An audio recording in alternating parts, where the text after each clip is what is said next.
Dora Mokoena to Everite Chauke, 22 years apart.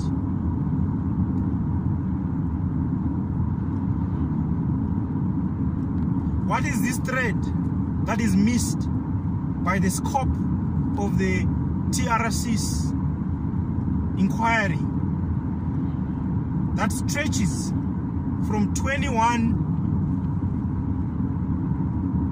February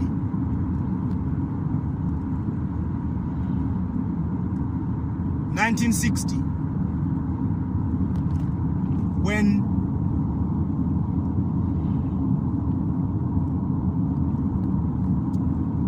.437 miners are buried alive at Coburg in the Free State, in a coal mine. They're buried alive on 21 February 1960. To this day, that place was just sealed up. None of the 437 miners were recovered. So the scope of the TRC says, we're not going to start on 21 February 1960. We're going to start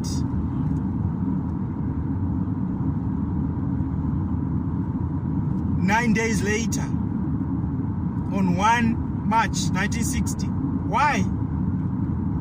Why did the TRC exclude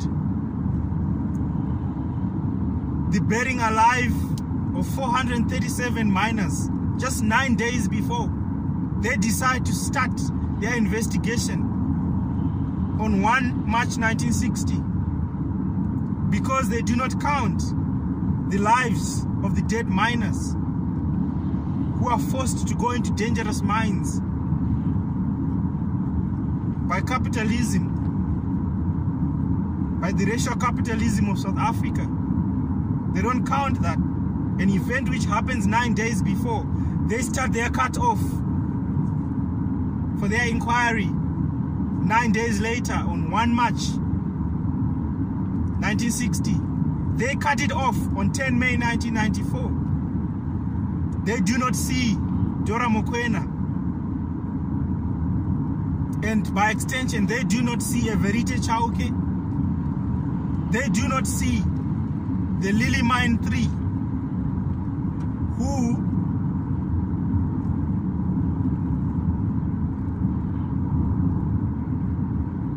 at the same time as Everite Chauke was being swept away in the floods of the Jukskei River, they were being buried alive.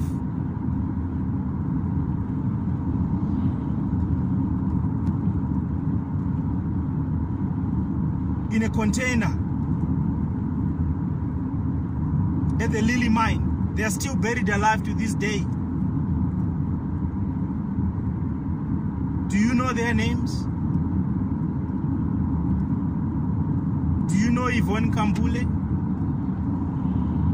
Do you know the names of the Lily Mine 3?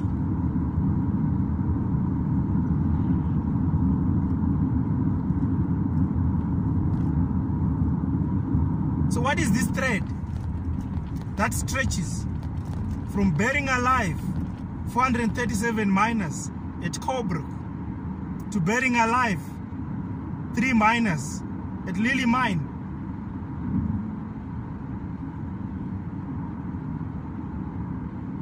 In 2016, the thread that stretches from Dora Mokoena in 1994 to Everite Chauke in 2016. This thread is a loophole. This thread is proof of the loophole. It shows you that apartheid did not end. That saying never and never and never again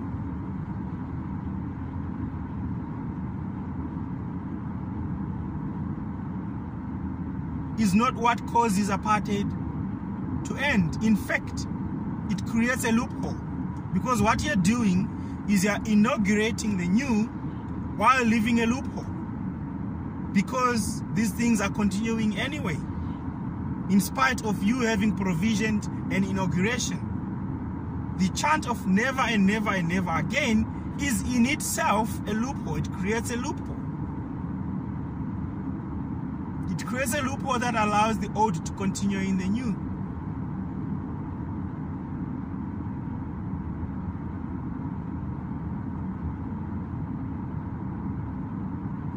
Because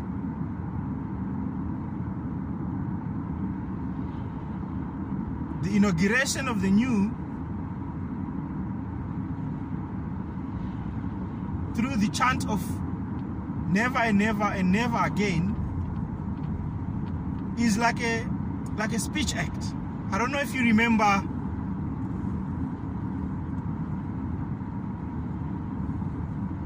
the work of J.L. Austin,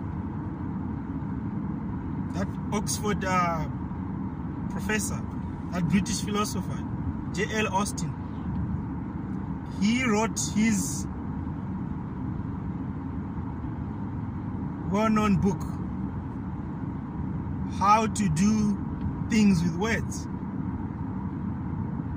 How to Do Things with Words. In that book is the concept of the speech act, whereby J.L. Austin says, you know, you do not just assert things with words, you can actually do things with words. This is what he calls speech acts. And Nelson Mandela, when he says never and never and never again, through this moment of inauguration, he's attempting to do things with words. He's attempting to expel the old and introduce the new using 3 words. And the forensics of apartheid studies shows that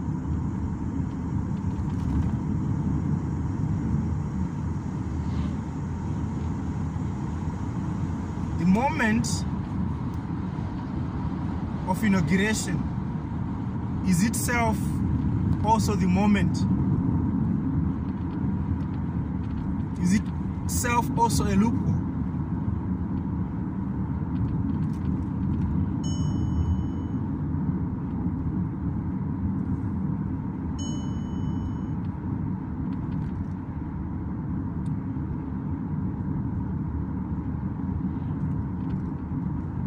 There is a verse in the Bible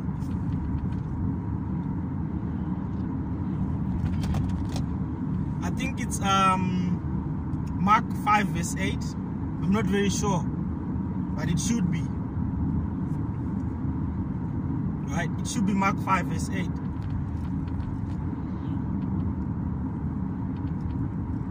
And it's a very interesting verse, because I think if I remember the words correctly, because I think it's the moment when Jesus casts out the demons.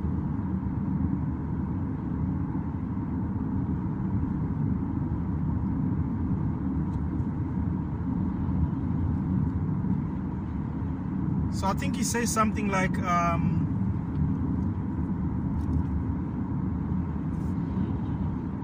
out of the man. Right?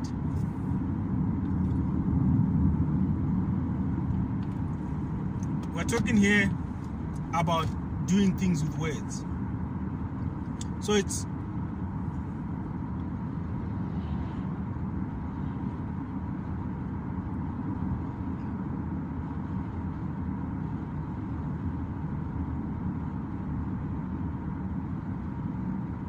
come out of the man, you unclean spirit, or something like that.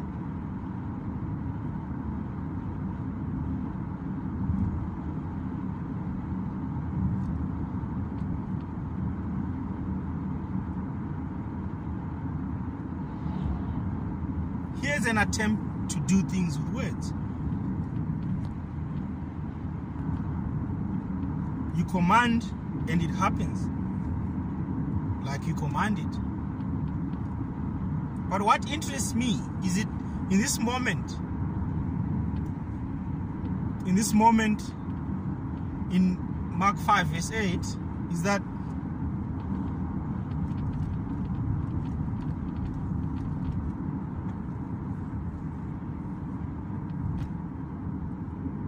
when Jesus says, "Come out of the man, you unclean spirits,"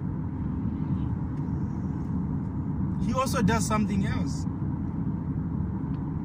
He commissions, right? He literally commissions new lodgings for these unclean spirits that he is casting out. So you cast out a demon and you commission new lodgings for it. You find a new place to stay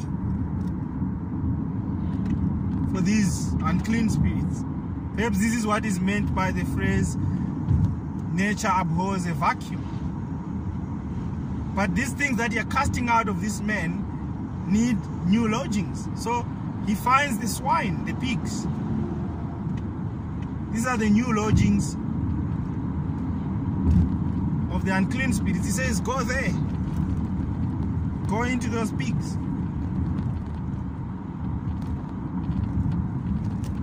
And when you look at this act, this speech act of doing things with words, of casting out demons, Nelson Mandela is doing something similar. He's casting out apartheid. When he says never and never and never again, he's doing something similar to what Jesus does in Mark 5 verse 8. He casts out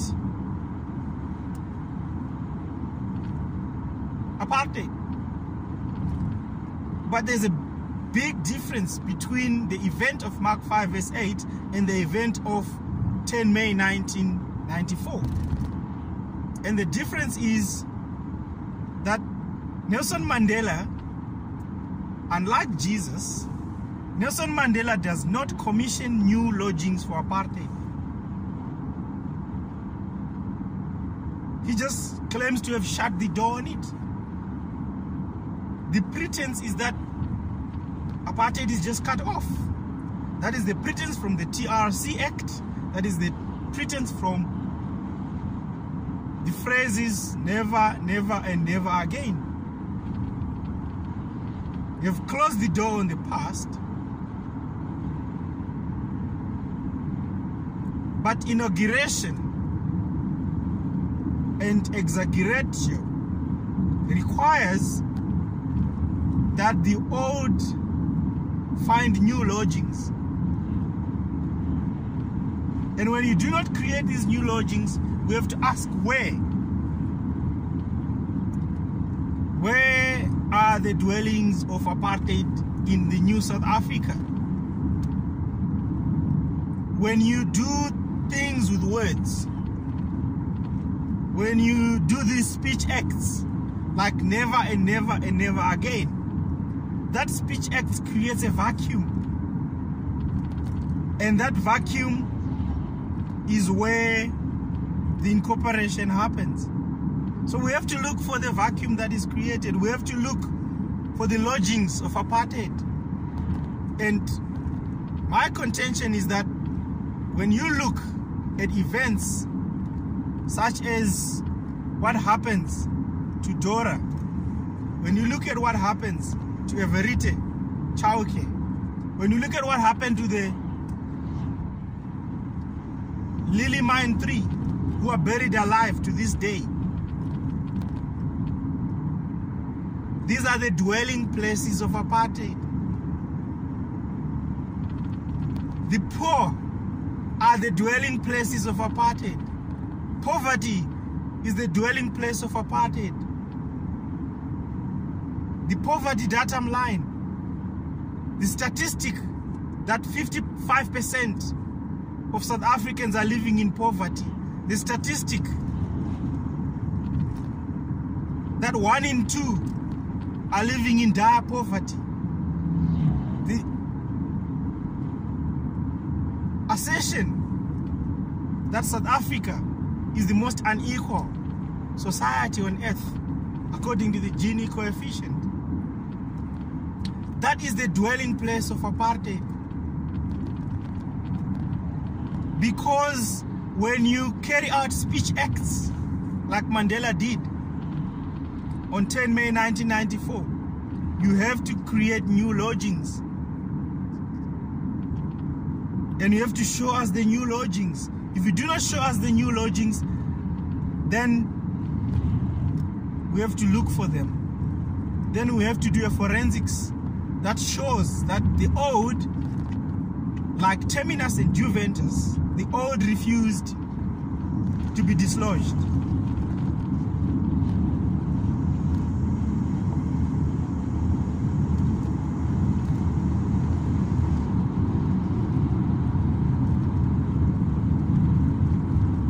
So the study of 10 May 1994 as a moment of the inauguration of the new and the expulsion of the old shows us that a lot more was happening. A loophole was being opened. A loophole was opened for the old to persist undetected in the new.